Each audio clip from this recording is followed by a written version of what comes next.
રાપર તાલુકામાં આંગણવાડી કેન્દ્રમાં વર્કર અને હેલ્પર બહેનોને નિમણૂક પત્ર એનાયત કરવામાં આવ્યા. રાપર તાલુકાની અલગ અલગ ગામોની આંગણવાડી કેન્દ્રમાં ખાલી પડેલી કાર્યકર તેમજ તેડા ઘરની જગ્યા ઉપર થોડા સમય પહેલા ભરતી કરવામાં આવી હતી, જેમાં રાપર ICDS ઘટક 1 માં વર્કર 12, હેલ્પર 17 મળીને કુલ 29 ઓર્ડર એનાયત કરવામાં આવ્યા હતા તથા સંકલિત બાળ વિકાસ યોજના કચેરી ઘટક 2 માં વર્કર 10 અને હેલ્પર 11 મળી કુલ 20 ઓર્ડર આપવામાં આવ્યા હતા.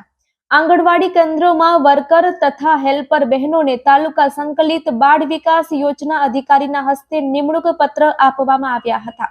નિમણૂક પત્ર અર્પણ વિધિનો કાર્યક્રમ તાલુકા પંચાયત કચેરીના પ્રાંગણમાં આવેલા ICDS કચેરી ખાતે યોજાયો હતો. આંગણવાડી વર્કર અને હેલ્પર બહેનોને સંકલિત બાળ વિકાસ યોજના અધિકારી રાપર ઘટક 1 અને 2 ના અલગ અલગ ગામોની ખાલી જગ્યા ધરાવતા આંગણવાડી કાર્યકર અને તેડા ઘરને નિમણૂક પત્ર આપવામાં આવ્યો હતો, જેમાં રાપર નગરપાલિકામાં તાલુકા સદસ્ય શ્રી જયદીપસિંહ જાડેજા, શ્રી કૌશિકભાઈ બગડાના હાથે નિમણૂક પત્ર આપવામાં આવ્યો હતો. હરજીભાઈ વેલાભાઈ, સુરેશભાઈ મકવાણાના હસ્તે નિમણૂક પત્ર આપવામાં આવ્યો હતો.